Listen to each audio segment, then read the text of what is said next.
Sani oe universi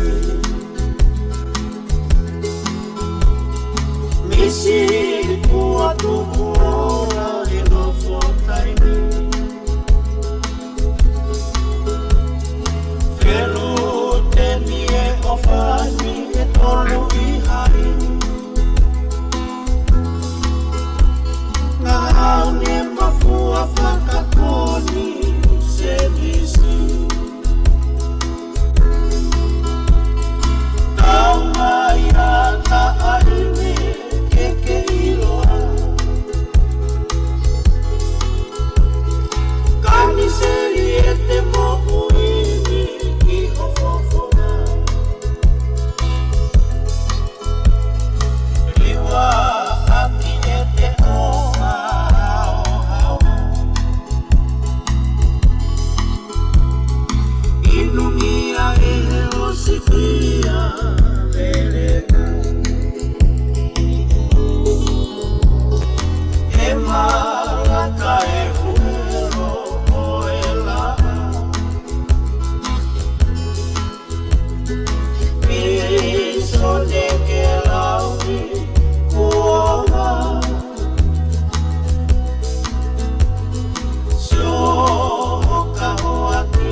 Korke u hufanga mo henga he talfa tapu ko tobe fa o atu pe mehen kai o atu mo eta o POLOKALAMA ko ia I he pongpongin FATUFONUA fo o korpe ke u hufanga atu ke ngahi talamalu e fonua ka o mai ngai ha ko tobe o ku fa tapu atu pe mehe o pe ka ata pe mo ke manga o pe ngahi lea ku mahino ngahi lea o ku faingo fua ke fa hoka to ke ta o POLOKALAMA ko ia FATUFONUA fo ki ahoni mo kata ke toki share at beta o POLOKALAMA fefia fo ke tata le reiki mo tol ko to pe mo me ama he pongpongin ko ilo pe ko ai ko ha TAIMI anga mahenen ke ti mo tolu I he POLOKALAMA I he ahonika ku fo fefia ke ma fai nga mari o e pongpongin ke fai ha fo tala noa pe mo PIVENI PIUKALA fika waki pe mo tu unga o ku ai ngahi hopo ola ngahi hopo koia ku fa hoko mai me tonga eki I he ane a fipa ko tu ai tokolahi ting mo tolu ko mo lave iloa ki he ola ko ia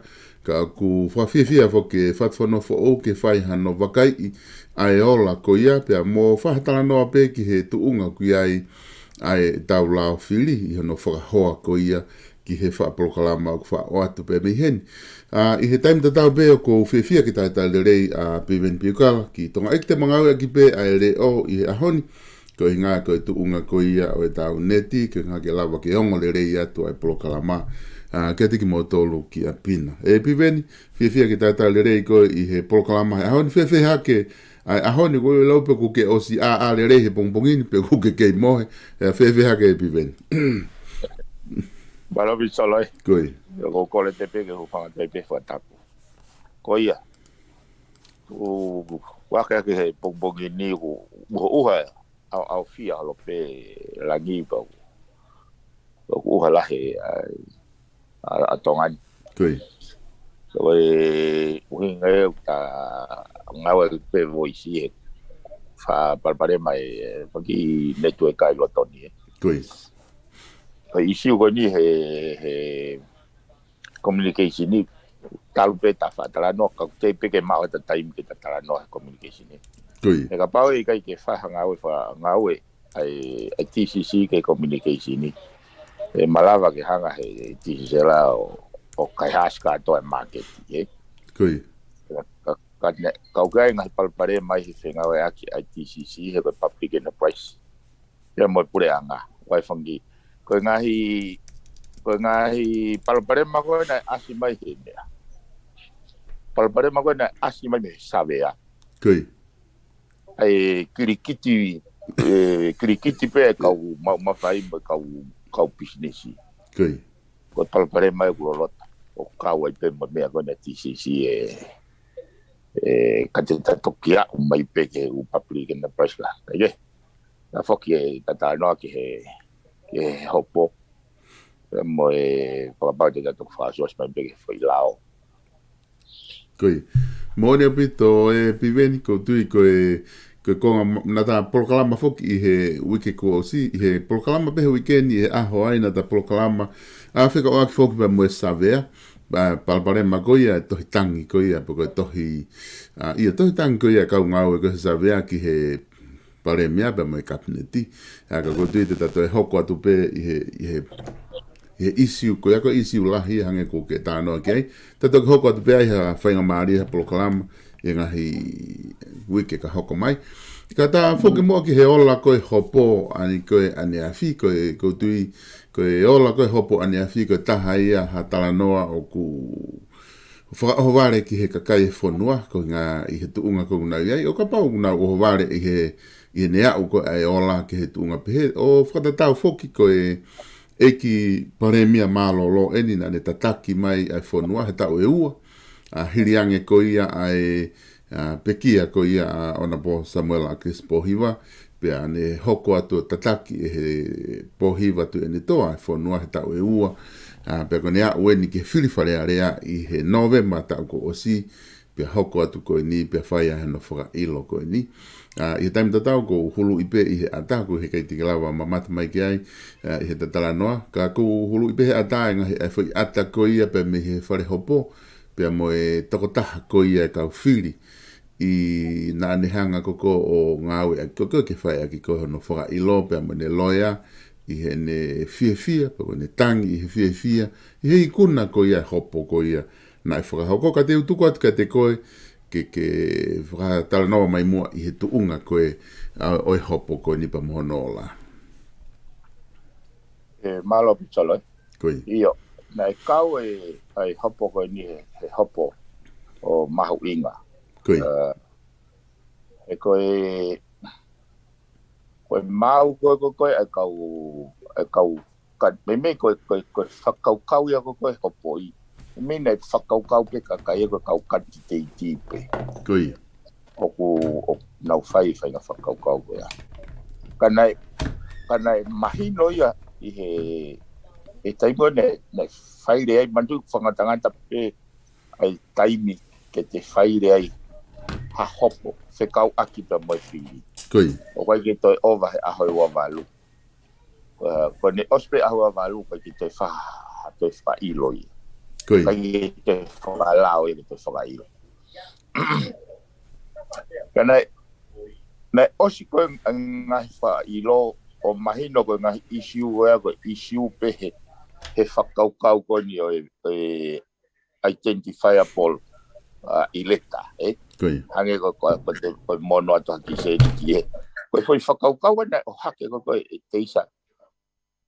I he foi whakailo ko ni. Ai mahu inga ke ave ai whaitutuni ai pure anga lolo tonga, takia teika. Koi. Ngau ea te paanga tu pau, ke whaia ke nau kempeini, he foi waha time fi. Koi. Foi whakau ea na maarunga ko koe pa. Pea, ka whaia I koe foi whakailo koe.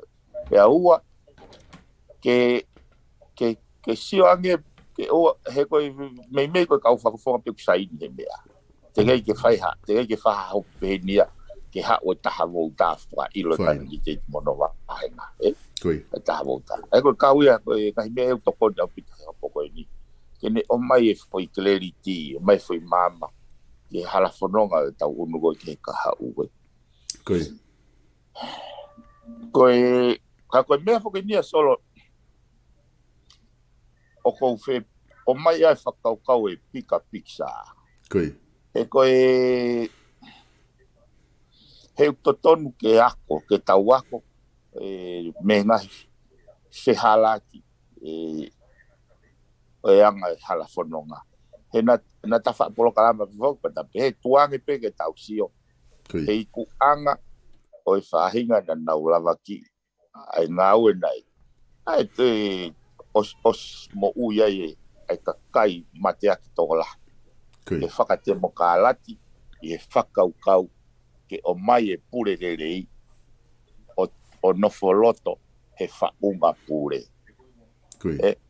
he koe no toko ni en solo ka tupeke ta noa pio wifea koe fu sistemi koni e ngau e anga koni lenin sewe koe talue ai whaipehe mea koe ni me anefe so koe whakaukau koe ke o mai pure rei ke tari ui ke akaunta pole kau ngau e ka kaunta pole kau mawhai ke nau whakako whatongia he koe e lao koe mea fua ia mea une fua pe o te whai hoto whatongia whatatau ke la aia koe no whawhiwhia solo hoko mai umea koe ni taimi ni moe hau pe ngai foi ngai mea pe ia na kai tawa manaki e ha e sio ke ngai aho koe solo na kai ke toi pe ke te orata tutunia pa toi lava hata o mai ha whakakaukau kai sio ke whakaukau koni ai poate koni Reserve Bank koe whakotu uat koe me mawhai ke o atu ai pare mea malolo frechevere ke ala tosea o ku refuse mai he kau tare kita mo mai ngai umaka tuunga o kune mau ia pure lele eso mari eso kono mari ia koe tau fononga koe koe hopo take my head he koe si solo kono fai di fia I holo ki mau tolu koe fo o tala koe Clive koe walking encyclopedia mana tui koe hopo o peheni ko ho o fo ipe e ke totongi e whakamore kai e ngata hi te loia totongi mo e whakamore ai loia e whahaita so ke foi whisky e lahiangi honori ake hopo ia ka pau pai ke te mateu ke te lua he foi hala ko ia lahiangi lotosi ia ke pek auti me hopo ego o angai whakapa ki a teisa pe he ki he motua koe me vouta me tonga tafitu imagine ka pau na ke he tutu ni solo pe ke morere ia te ki motua he au he koe ngahi nunu ai to ka wai pat kai ke ka kono kumia pe kono tau iha o whahinga mea koe uhi koe le rei whakalufua o gai pohono u cost ka koe mahuinga e koe ke te rakihanga mahinoi e te ngau e whai tau e mea mahuinga o pita he koe uhinga pe te aafe holongo kai koe ke te hanga mahinoi ai pepes mai tau mua o uhinga o te whai e mea o te whai hange koe ke tau koe whakaukau koe te taki polokalama FATUFONUA nā tala rawa tau ai a tala o ai palopare ma he whaunga o kai ke whenā pasia ki hana whakalere mo whakamāpua FATUFONUA ke tolonga mo tūroa ke merino mo fie kakai kai ke ka ko papa mai pe foke u men koe foi whakaukau fok na whahanga o atu na lahi ono wha ke foke o pureanga koe ni pureanga i ni au langa whonua pe ko wha pe ate tau ki lue pe koe no moni ko tenga te te utu pe koia.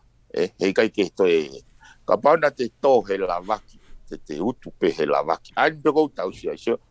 Na ulere mai pe na ulere mai pe fili ho ko fai tau fo. Te hanga ke pe na ki I kautama o lavaki ia, ka koi nunu a pe koi ola. Kai ke te lavaki ta pure.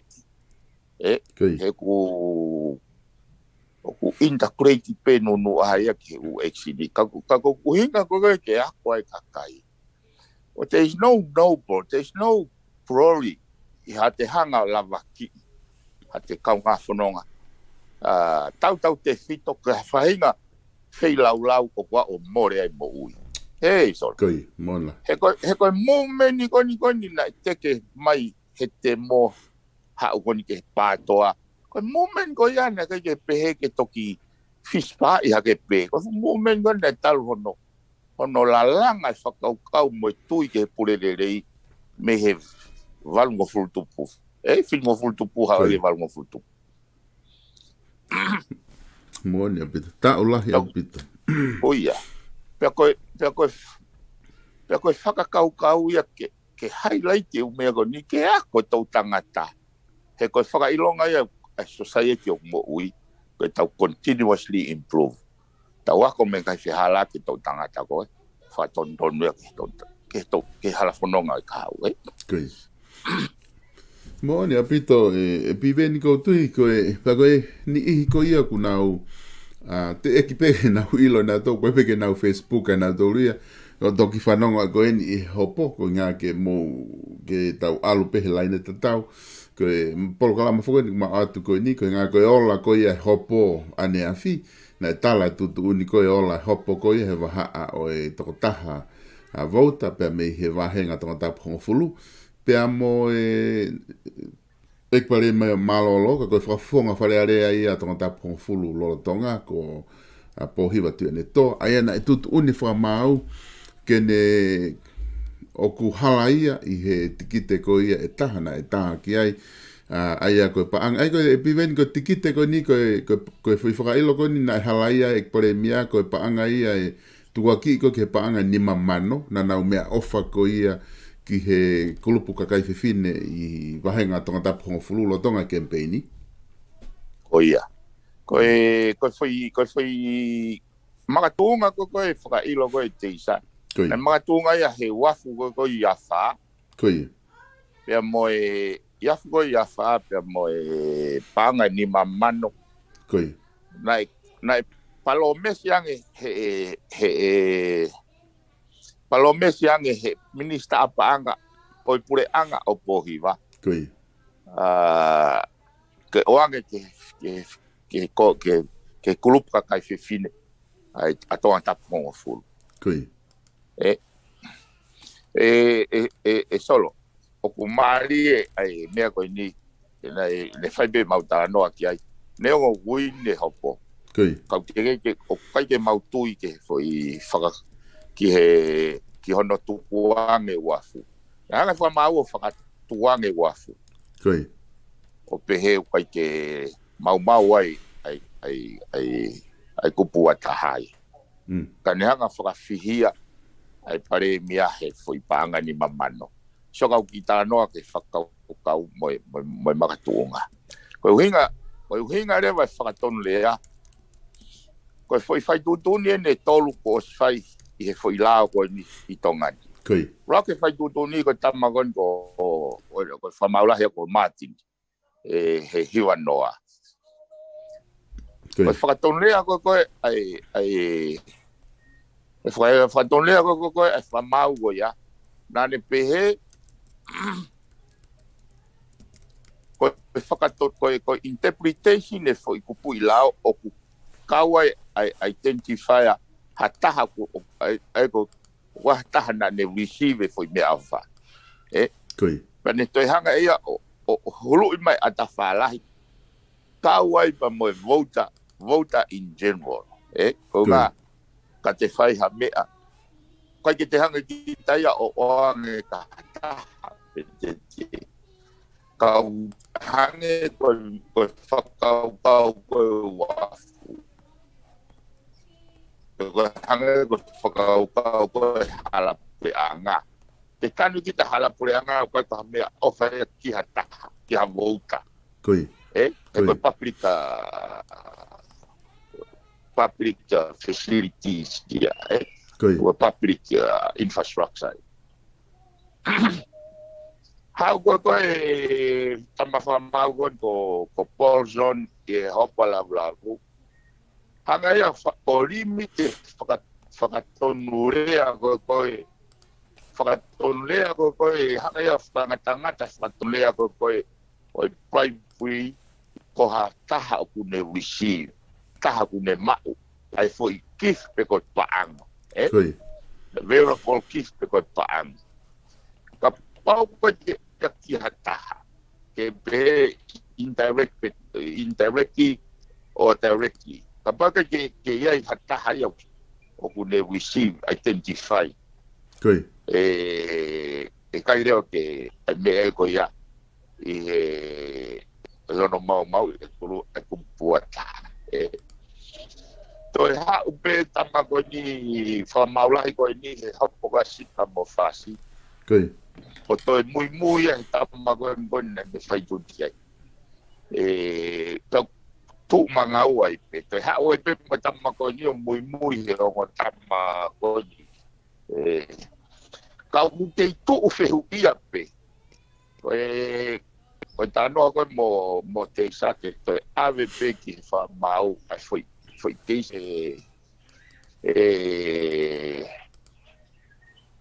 solo kono fa tu tamaki pa bana ke mana tu pe ai o wa fu ne ko wa fu ko langa ia he pure anga e fa kau pure anga ko ke pe ya Pero kau ko ni so tu aga ta no aga so fa kau ni ne ka ni to puri ena osbo no hufe ai wafu ko fakare ko paredia na mo mai ko pe te au algo kore ke pure anga ke langa o wafu ko ahon ko Korea kwao ko tau mea ke tau fe Korea ko no moni solo o kau go ya ha he whakau go alo pe hata mona anga ni manoga kau lalang o talatu e manatu ia paure vai hanga he lau whakata ai kau me mia toi hoko he ke teika te na o mai reo na to kai ke na to o mai na to ria o toi whakasio pe hata na tanuhala na to ria he kai ke puisi via hata ta kai ke alu ka hata tanuhala pe na to te na kore rewa mo manatu ia o ke fili o so ko foi ngata ia anga ia e sio ko ke Neongo, sio ko me nyau fai fia solo. Fia he ni mamano. He nai oange hanga tonu ke kulupu kakai fefini. Sio lava rewa identify kulupu ia. Koi. O na benefit me ni mamano. Kakai ke fia ai wafia me ya o miliona. He ko no inga ne kai oange ka hata. Tanda ni ngau ya ki ne kore voti.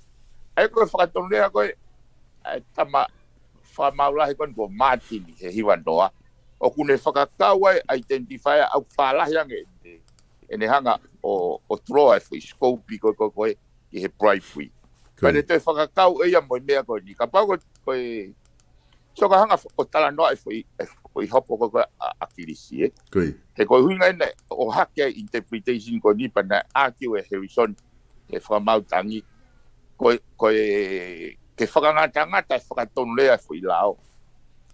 Ki he whakangata ki he identifiable voters pe. Ana tu kai pe whamau o kawai mo voters in general. Pana toi ave na tangi koe hopo na toi ki aki upe ai a Harrison he whakau identifiable. Kana kai ke taria he na kai ke pehe so ke whakarea ni kau whakamautangi. O ku tonu e tuutuunia Martin kau nau upheld nau tore tuutuunia Martin. Kana e whakahuma e submission o lave ke whakatangata ke identifiable voters to ke electors. Kako e whakarea au pehe. That may have a merit he argument ko ya ka wage nau fie discussion nau to. He ko foi he ko no hinga ko fai tu tona Martin na pehe. Ko foi tu waki ko na launga ya ka akirisi. He na hanga akirisi a whakafoki ne wahe ki he pure anga. Koi. Ko taim ko na eke mai mi fare paanga pe ko ha ne fa ave he pandanga pau o ke ave o aia ke skola sipi na lava aqua to ya taha e nanga ni whakaukau sai a tiu e whae a girisi na kai ke ave ka identifiable kana kai ke tui pe he whamau ki he voter in general sai ka koe whakarea ni whamau e kai ke hoko ia ko ha bribery e ne hanga whakafoki ko sirini ke pureanga. Ka pau na kai ke ilo ya e hata. Pea o hake le vai ai uhinga na papi sai. Pea whampau. Na consistently a polisi ngawe a kirisi he taimi na ne hanga e whakafoki, he taimi wena ke malangai, e ne hanga o whakawhipaki e pureanga. Mo whare area, na ne talai o kova o ku fuu lahi wahe kau whare area. Pea o ku whea, ke taimi wena e hu mai o whakafofonga, ke ne whakafoki, ai wahenga kou ne pehe fuu lahi. Kako uhinga mena na papilisi ai he na e ha o kau whakaanga ai he taimi kone te uwhae whiri i wanoa hau na toria o malanga ke kakai o kuloia a kirisi na hau peia o whakafoki io hanga na toria o tala na hau pea kirisi o whakafoki mai ne wahe na toi takai hake ia he matapai mulo toho ai ne wahe Pea koe mena e hanga e whamau o ti man ke potngau e panga ke na o mai rekoti o e whai print section bea. Sio, pehe rewa he whamau. Koe uhinga rewa ai hawa a kirisi o papirisai se mea koe a he kerea. Ko hono ripati e whai lau koe. Ka pau ne kai ke nau hanga na tolu o whai tano aloi koe. Ka koe mena e whakarea koe whamau. O kui kai ko ha praipia ka pau na ikai ke publish na ikai ke ne publish ke ilohata o tupunga no hake u te iskoni pe ko tui ke whakaton lea ko ia he kapau he ikai ia o kai lewa ke lava he foi lao koni o puke hataha koni o eko whakatau whatatani hataha tene ngaua ke paanga i pure anga he time campaigni ke tanu hala ia ai pa molanga wafu molanga whare kai ke neanga kai ke receive e hataha receive e community e receive e ka voter e community e voter in general ka kai ke receive e hataha ke aure wa hala no whakatangata o mai no pe solo venga ke whamalala koe foi tutun ko ne tolu tutun ko ni a porcent tutun a witten tutun ko ni a kupa na hanga na tori a whasisi ai foi scope ko ai foi scope ko ono whakaton lea i pe ko hai ai una pipiki na tolu has to be identifiable elector pe ko electors ai ko toko taha pe kau pau ke identify ai ko foi mau he ko tutuni whakamau lahi ka atoa ai te ke ave ka whamau tangi ke aha ka takita ano ange uhinga lelei solo o kuke pehe uhinga lelei ke whihia ko he ki me i moa ka ka ki hia ko wa fu to la ya ni ai fu ka volta te ke influence Koi. algo me moa alga ki family te only single algo ko pe mai ko fu tu ne tolgo ni ko me a te ke la via ai ka pa te ke la ka no ko hala ka ke tan ko hala ta campaign we get that affect I feel i fai nga tu ni fa ka ko ni ko ja ta ne receive hala receive community ka ko fu ka wo ta to Koi. Moni apito e piveni ai e whakatala noa koni o kuwhai. Pea ko tui mahalo ka taha ia ai ngahi mea ko hoko he whamau a ngā ko ngahi whai tūtu uni ko e ka whamau mo na wanga ko e na interpret e lao. O ku o whawhalala mea na whai tūtu uni ko ngahi mea. Ka hona mo o ni foki ko tūtu uni ko toa pe ia o ku malawa pe ia ke challenge e ngahi tūtu uni ai ngahi hopo ko toa pe kula pe ke challenge e whamau a ngā. Hange ko whakahuinga ko ni ko ke tala noa. Mahino o pito ai whaka tala noa ko ni ko ke o mai i he tuunga ko ia. Ko tui mahalo e te maari ange whakaukau ka pau e au ka fwoi taimi. Ka pau e te hanga e he loia e te isa o te challenge e fwoi tutu uni ko ki he uafu. He ko tui ka pau e lava e fwoi tutu uni ko ia o challenge ko a tari pe te whahauko e whakamau mono to e au ki he mea ko ia ki ngā ke whai piha ngā au e whakaluku fua ki he wāhenga whiri i he kaweinga ko ia ko o alu i he laine ko e bribe pe aku to tonu re vai ia ki kapau e au ki ai ko tu e alu pe taimi mo e maange ko e whiri mo e whaingo fua ange taimi ko whai e kempeni e piveni pe ako i he konga ko ia ko ia solo ko e na mau sta no pegai da motesa ko pau pe to challenge pe o ku kai fo solo pe ultimate ko la mari ko fa pau no ave u me ko ni ke fa mau anga ko nga ko fa nga vendetta pe ko fa na tau fe hia ko quantity ko hira hono ave ke fa ton do mai Tenemos ostua pare miaya. Hena tutune fa mauia immediately, o ko to hile vai se faria. O ansitia immediately. Aya me he fea na fiu pa que to ia foi tai tolo ko fa fo na ta fulu.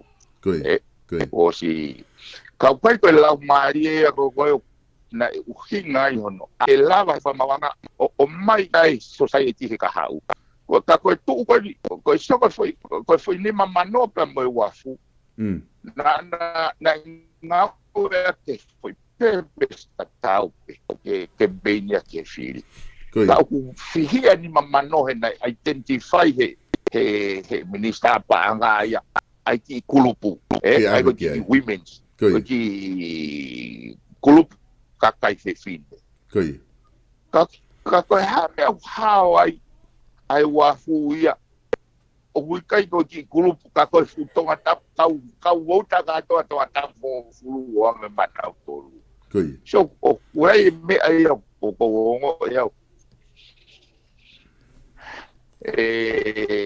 kai ke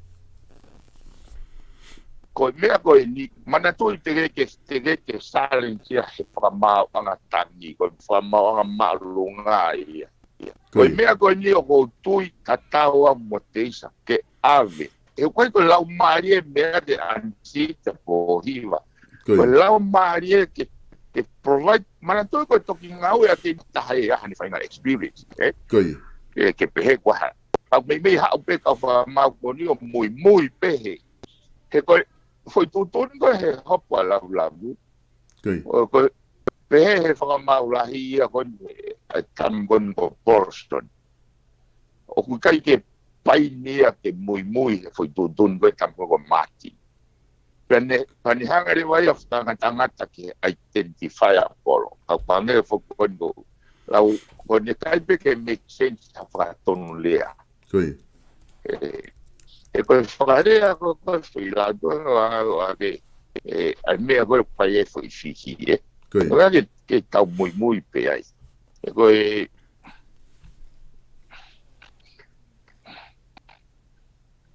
lau maria koe whamauanga koe they are not there to make law. Koi. They are there to interpret it. Ka koe no whakangata he koe fihi ai o no koe e whakarea koe ni. Ko au mauranga koe whatonea aksolo. O kou tui angea ke whatonea koe Martin. Koi.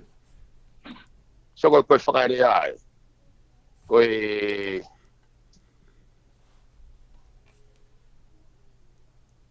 give any money or variable gift to any elector.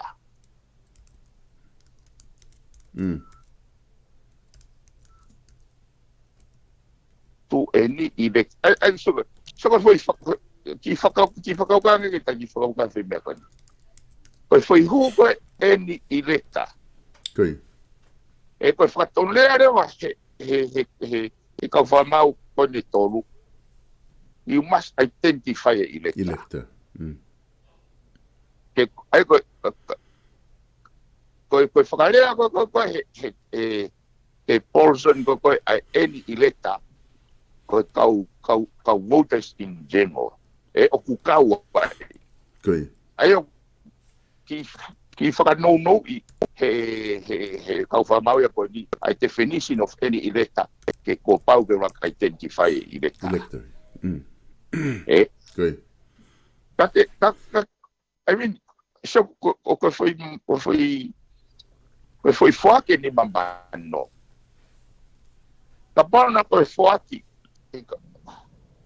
Kapana ko fuake ni mamano. Fuaki pe ma tonga tapo ngo fulu. O hange ko wafu. Kai ke specific ke women. Mana mi hao ya. E whakatonea ko ya solo. Koe. Kako uhinga whoke piven koe. Ka pau te tau whehu i whoko ko haia tonga tapu hongo fulu koe. Ko ngā koe kakai katoa ia tonga tapu hongo fulu. Vota katoa ia o tonga tapu hongo fulu. Vota in general. Aia koe kulupu kakai whewhine mahina koe kulupu pe ia. E ngofua e ke te hangi ta bribe a voter in general. Ka pai ke ngofua e ke te bribe. Ai ki subseti. Ai ki subseti ka voter. Koi. So ai o te o pai ke koe ama fuke e tau. O pau fuke ke oa e talambai pe ke tau ngata he pa tau ngata he. Ko mahuina fuke a koe ai whakaukau. He te tātou te ke nā moa tāpe o koe ke loea. O koe ke ahe. Koe whakatau kau koe ke urawa e au ia tanu e hala tonga tawhitu. Ka kai ke ure, pai kai ke uhanga e au ia o. I mean, iso ke whakau kau koe wafu ka pau lea. O se tanu e tonga tawhitu pau lea. Tonga tawhitu. Ko mo hala ana. Mo whiri au. So pa ke whiri ai ke whakaloto i pe koe bribery. Koi. Ka pau te aloa maha ki mirimila moa o huka ki ke kaulalanga o atu kona. O vai na ke musapat ke mo ua ko. Raure vai ko. So ke, does it make sense? Ikai. Oku... Ai o totonu ia ke... Koe konga koe nik totonu ke challenge ai. E konga koe ia ke mahino. Koe mao pe ai clarity, ke clarity pe ai konga koe ia.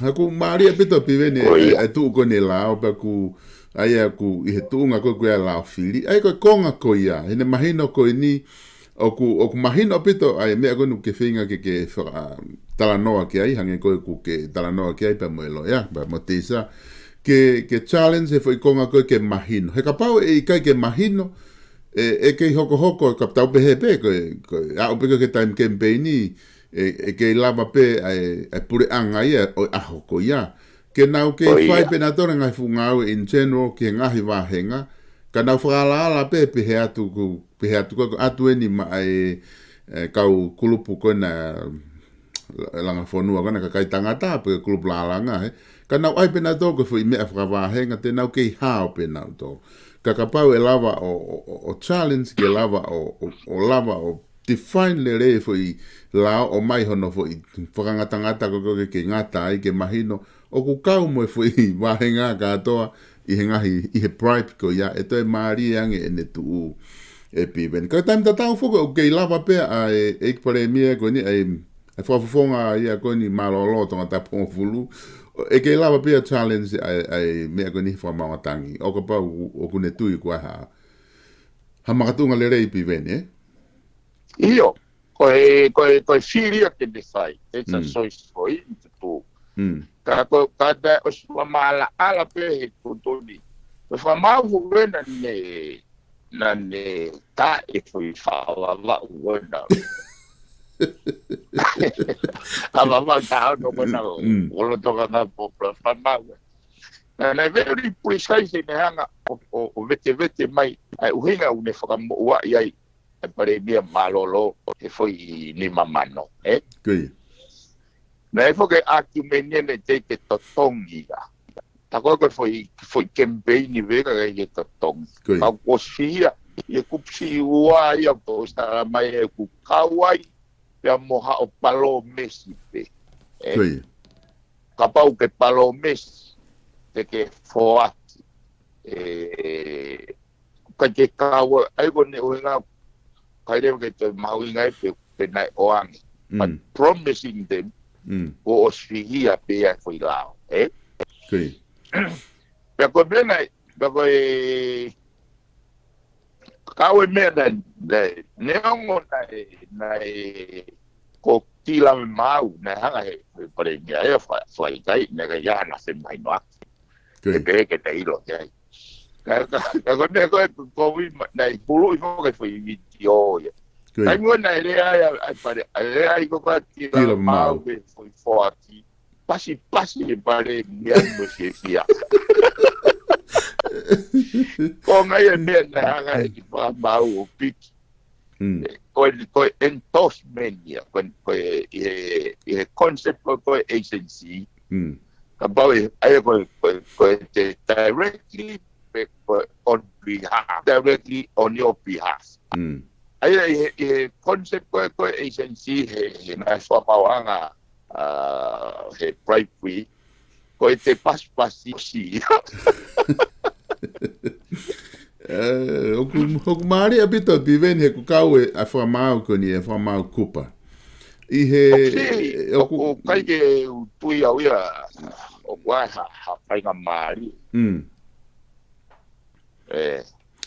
O kukau e whamau ko ni e whamau kupa i he kusi o kia i o kune hanga o nane ngāwe ake agency he hopo ko ni a lavu pa makosita. A ko ni kune te kau pe ai agency he ne ngāwe a ko ni he i he no whinga ko kene hanga o whama ala mai ai ola ko ni hopo ko ni a tuene toa. Ai ko ne tu ko ia ku ai rewe me e ua ai ku ai ngahi me to e fai atu kia que stepulo aqui e ni ma hino ku fai ulungia pa ko ne fai pe foke ulungia ku o ku fehu ia re vai o tai pa ure vai ai hoko atu pe te wina ai hoko atu pe kai ka ko nga ku os fai ulungia ko foi ola uluakia I fra mau angalahi ai ko ne tu ko ia ku ai totonu a pohivaia ke tang ka pa ku ha ne matunga lele o guai e whakaukau ia e loia a teisa ke ne challenge e fo I tikite ko e taha koe naka ke tari whakamau I whakaukau koni tatala no ke aho ni o guai whakamo fo I tikite ia e taha o kutoe ki he whawhonga maalono koni to tapongo fulu ko hatu unga fo I tikite ko kutoe o ku kei hoko atu pe ko ha so ko fo I fehu moni e taha hopo ko ia o ku whakaaho ke whaia I he moni te kahau e so. Whaia ia whamau laki niu. Whamau ango ia. Ka koe keis ta tau pe. O ku kau be moe ai. kau pe mo ke isko na ave te sa kau ai pe mo ngai me ke au kau ai pufatang ke aho e wite ko e pufatang ke kau ai pe mo funky me ako ka ko se hui le vai aho ni pe o ke ya mga tuunga ke fai e foi hopo ko ya sai ko hopo fo ya kono cause of action kono unseat ai favor lo tonga ko os unseat fo ki hopo kon na oceania Koi ai ko hopo ko mo de fai monite ke ha ko os unseat Koi ai o kai le ke te fu e ta manila wa unseat to wa ta la ko foi fiu le va ta pe o ku ke sea ke whakailo, ke hoka te hapo ko ia, kiven ai konga koe konisiun tane, kai e mofua ke whailo ataha ia ta tau e ua. I mean, ia ta tau. Ke whailo to ua ataha ia ta tau. Ai ako sia oia mahalo koe ang koe whakau na whakangata i pe ai. Koi. Pea ka pau, pe koe toloi hopo kai fa ka pau na utangi ka toloi hopo ko ni ka tuande ose fi a fawa ke tangi ko ka ko foi me mari ka te wa ga bonite ke sia le pe anga fe le ai e ko unha fo ko fa ilo fo ke hopo ne bonite ko fa ilo e fa vo lo tonga ko ke to fa vo lo tonga ni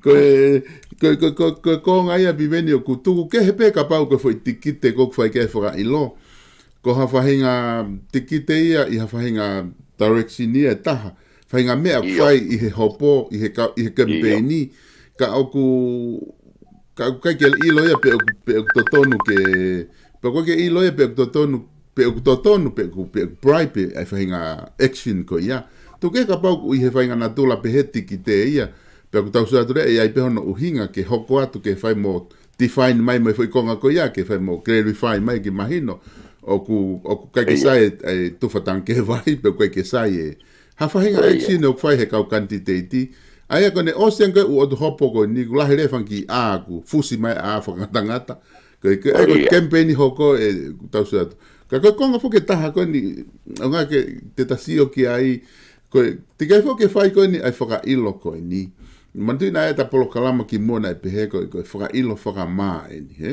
Nā ku whenua atu ka te ko whakailo whakamā e ni pa hoko ko e manukia anga o e whiri wharearea ko ngā ki whakailo toko lahi pehe. E ola pe ko I hopo taha ko a neafi. O gune hanga ia tala mai e fo I ata ki he kakai e whanua ko bribery o ku iai pe ia I he campaign ko toampe.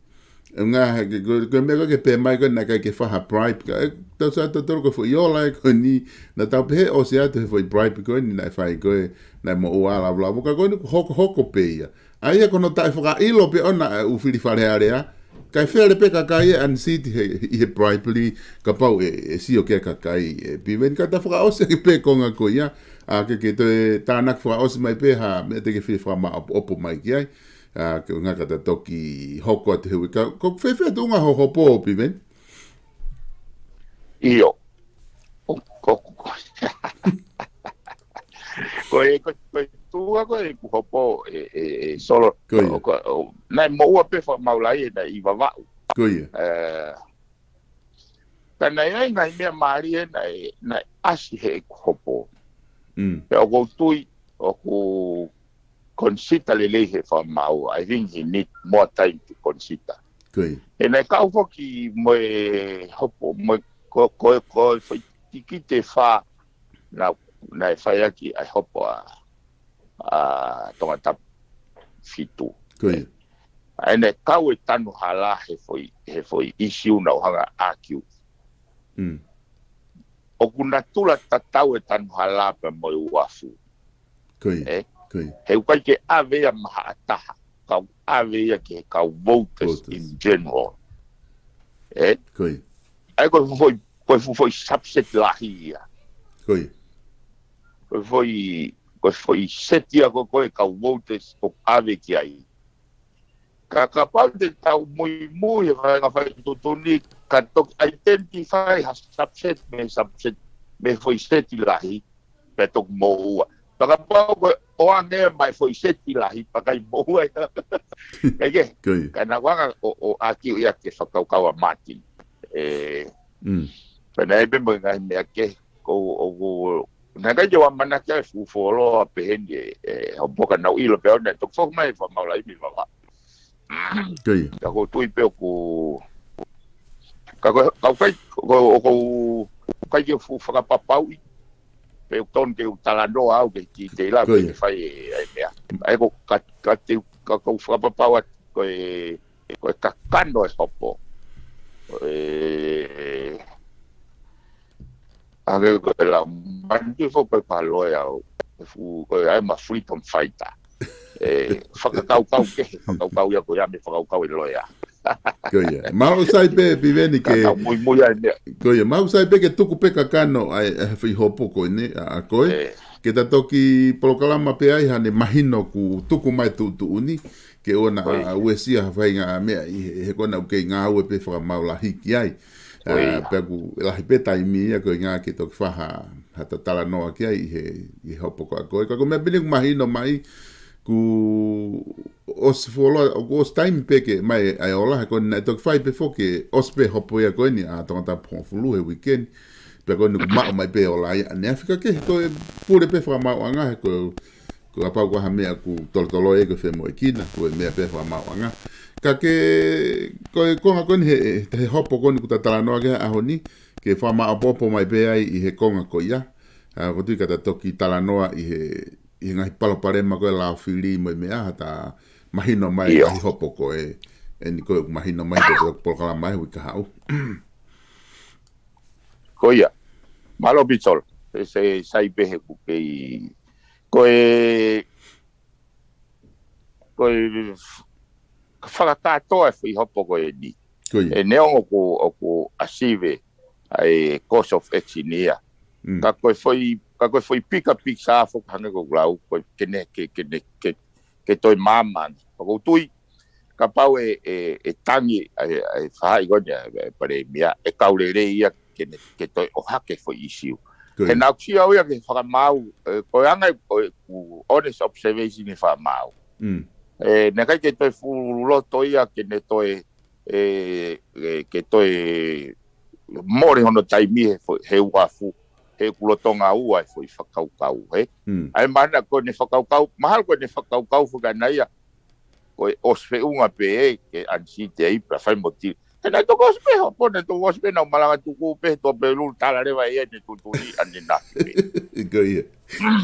Ai nai osi si o pe, ko si ke au, na ane toi mention pe, ai foi wafu. Koi.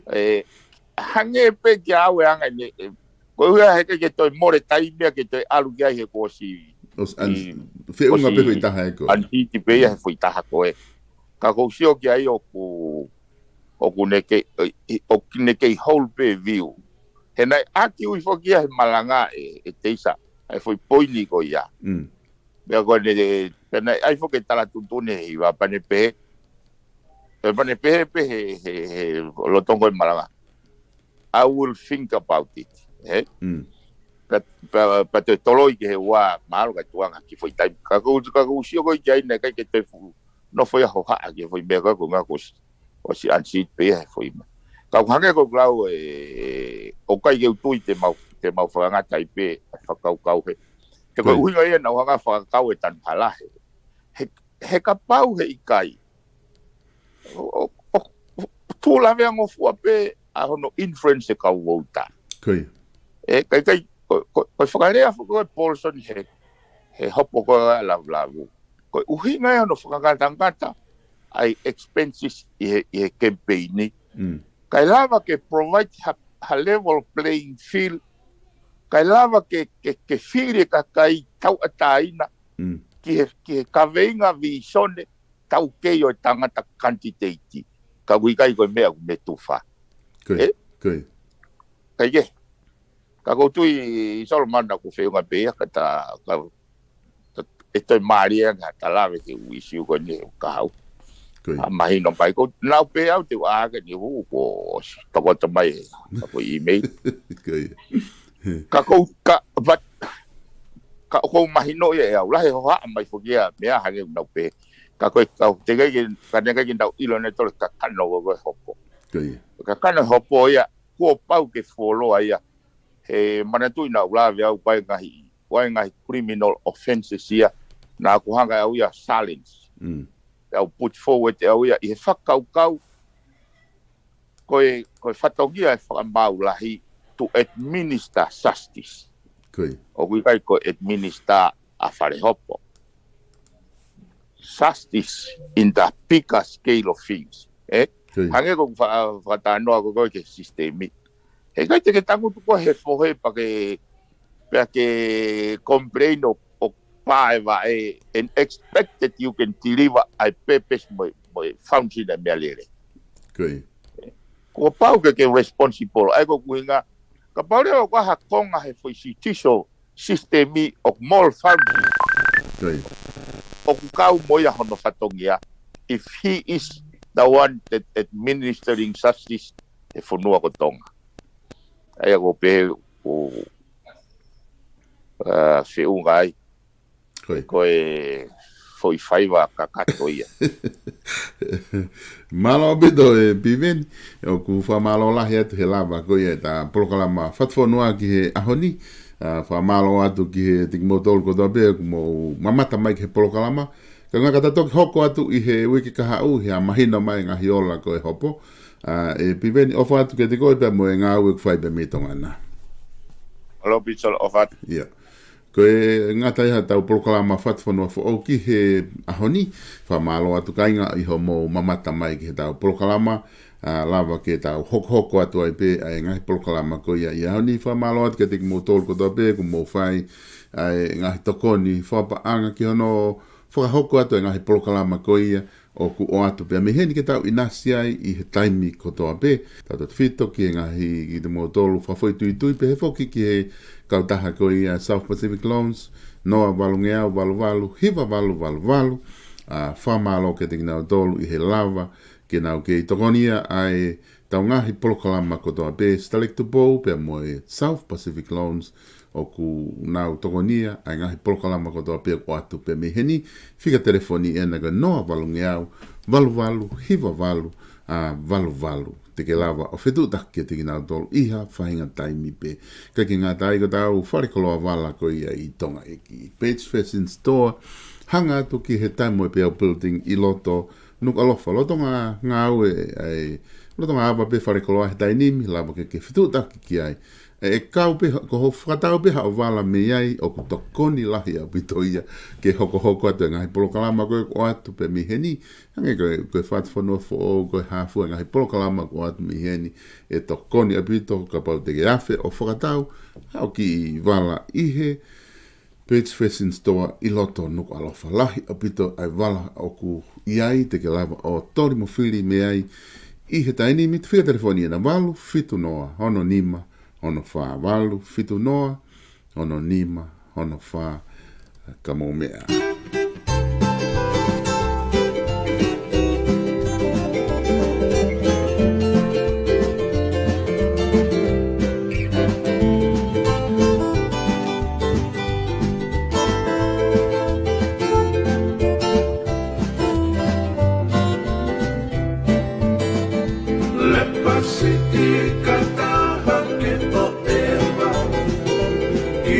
Matangau ngone talanoa Motokalonga lupea Mo whanare ola Dore mo whiri ai hao mamana Kakahi fo o harapalahi Liu loto o kamalu e fiafi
Sauti e lolo